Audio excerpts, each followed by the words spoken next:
Good day. Today we'll be talking about organization of data. So here are our learning outcomes for this lesson. First, how do we get the sample size of a certain population? So we have here the formula for sample size, or more popularly known as the Sloven's formula. So we use it in statistical analysis to test or determine the sample size of a population that must be taken for a specific study. So here we have the formula n equals big N over 1 plus NE squared. N, small n, stands for the sample size.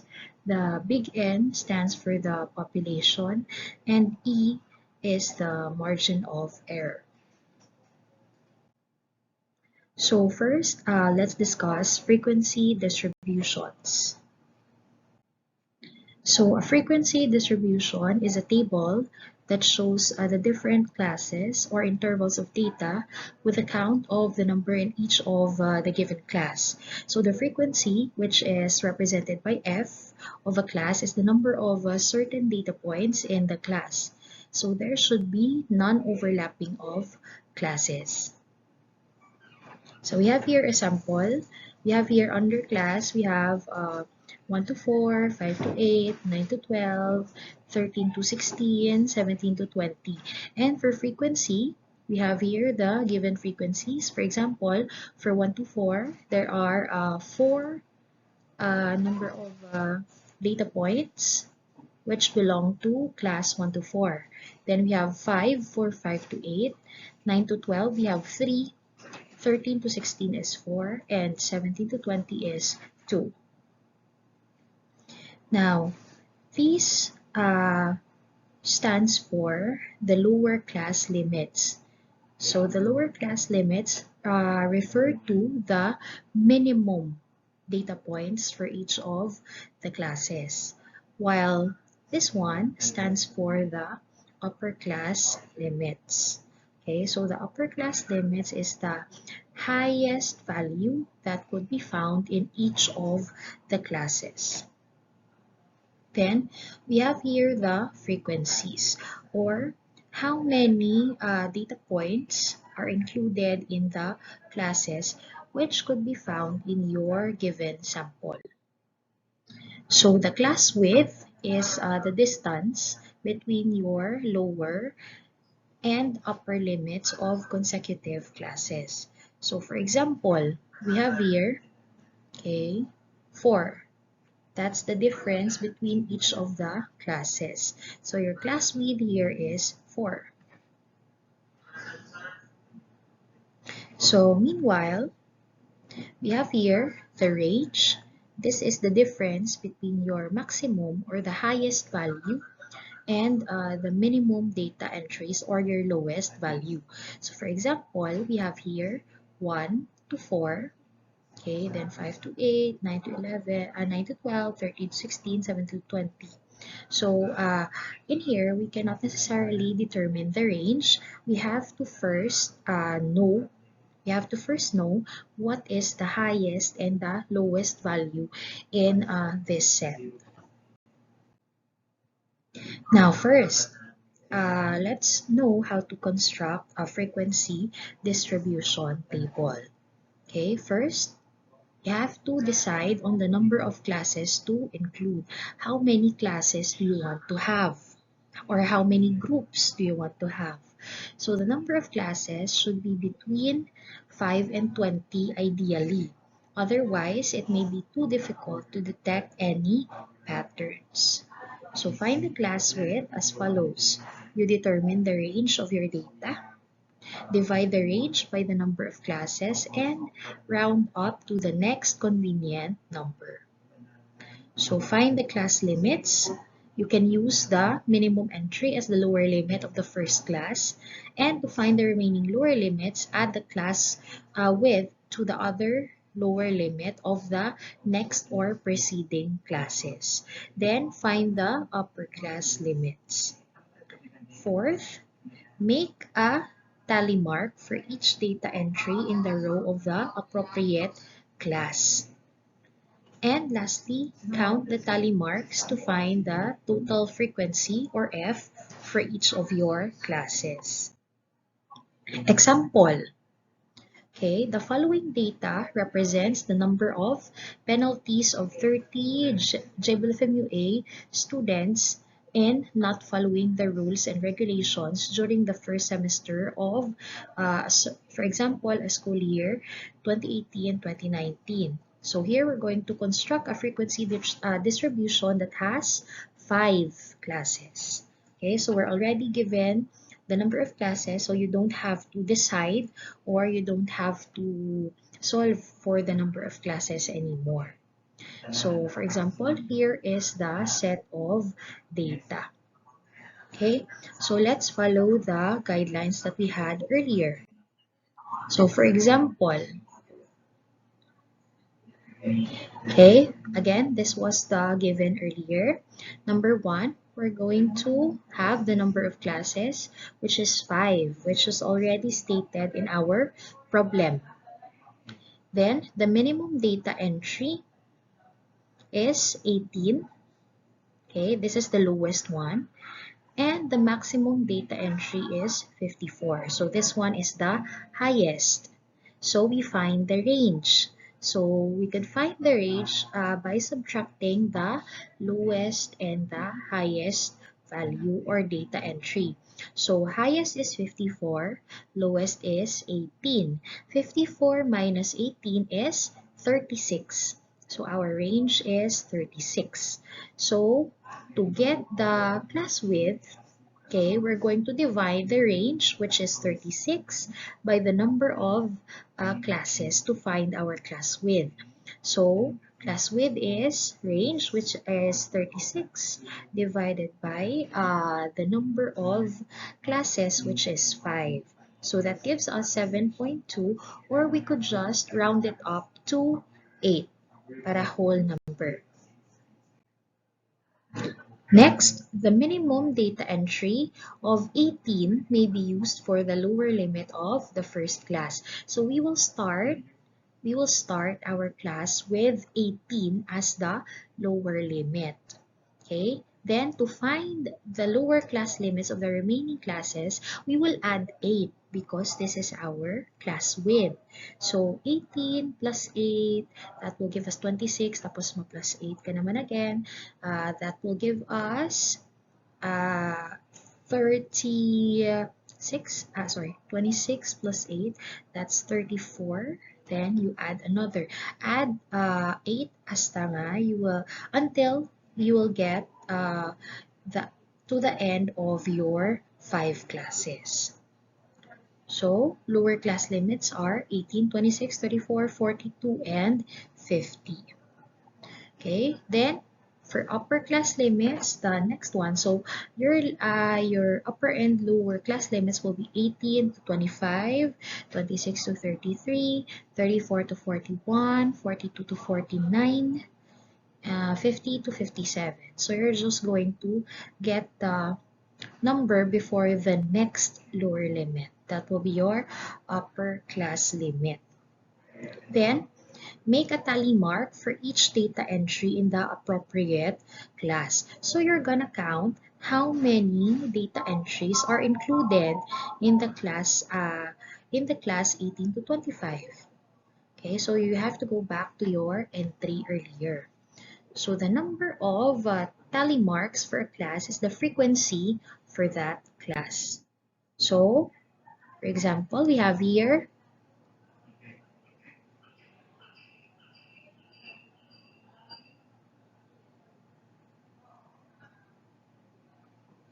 okay, so the class are this is our lower and upper class limits that we solved earlier. Then this is the number of students. Then take note, the summation of your frequency should add up to the number of data entries in your sample. So to check, you simply add this one, 13 plus 8 plus 4 plus 3 plus 2, that gives you 30. Then you double check. for the data entries that you have. So since you have here 30 data entries, that's your checking for this part. Okay, so to get the frequency, you simply have to tally. So you go over each of the data entries and you determine, okay, in what class do they belong. So for example, 18. 18 belongs to the class 18 to 25. So you put one tally there. Okay, then 20 also belongs here, 21 still belongs here, 27 belongs to this class, 29 belongs to this class, 20 belongs to the first class, 19 in this class, 30, 30 belongs to the second class, 32 second class, 19 first class, 34 is in the third class, 19 is still in the first class, 24 is first class, 29 second, 18 second, 37 is in the third, 38 in the third, 22 is in the first class, 30 is in the second class, 39 is in the third class, 32 second class, 44 is in the fourth class. Okay, because we have here 42 to 49. Then 33 is in the second class, 46 is in the fourth class, 54 in the last class, 49 in the fourth class, 18 in the first class, 51 in the last class, 21 is in the first class. So then you count the number of data entries in your tally. So yeah, that's why we have our frequency here, 13, 8, 4, 3, and 2. Okay, so here's another example. You could just solve this by yourselves. Okay, you could pause and solve it by yourself. So you're going to construct a frequency distribution table for this set of data. Now, here's the procedure. Again, we determine the range, that's highest score minus lowest score. Highest score here is 95. Lowest is 52. So 95 minus 52 is 43. That is our range. Next, so we determine our class interval. Again, we said that this is between 5 and 15. So you're free to choose the number of class intervals or the most appropriate class interval. So in this case, we could have 5 or 8. Okay, for example, we choose 9. Okay, let's say for example, then range divided by this desired number of classes. So for example, 9. So 43 divided by 9 is 4.78 or 5. Okay, we round this up. So then we determine our class interval, our class boundary, our frequency, and our class mark. So here,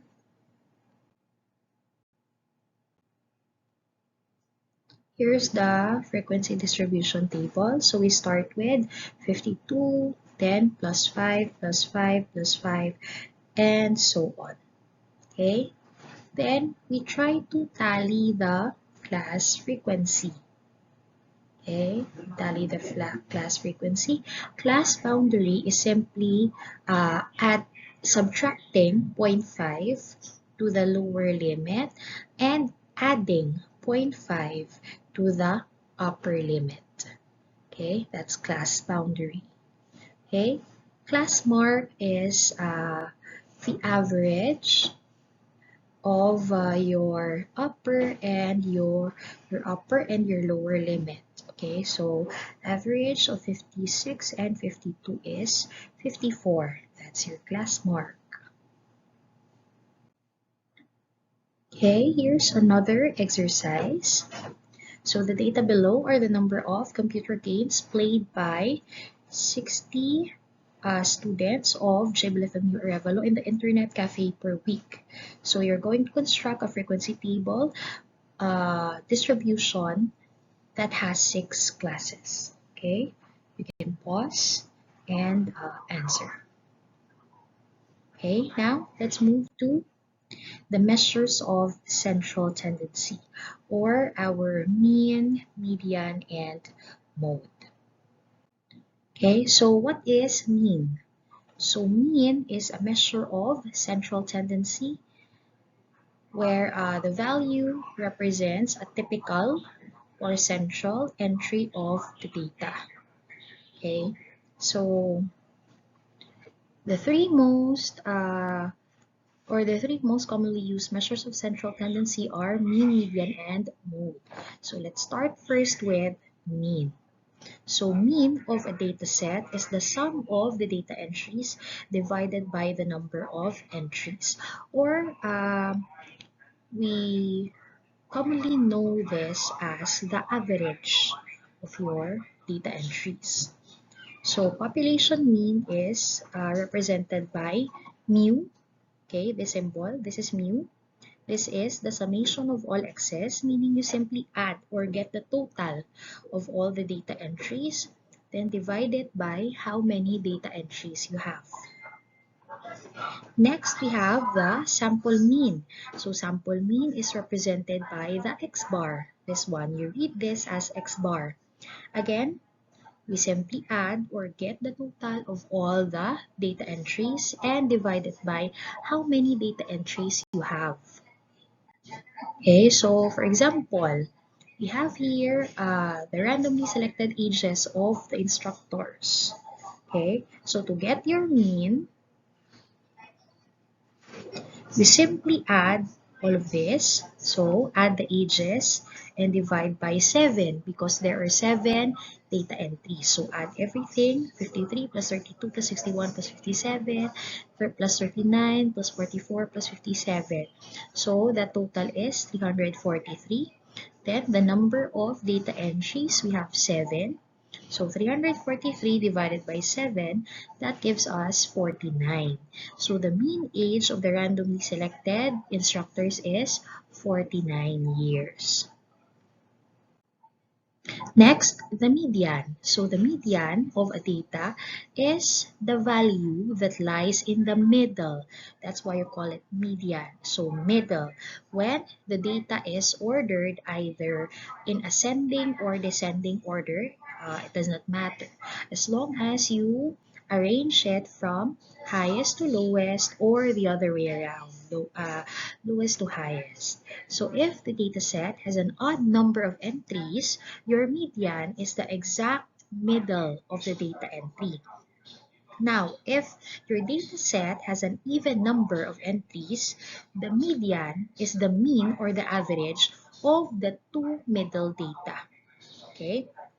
So, for example, we have here the randomly selected instructors' ages.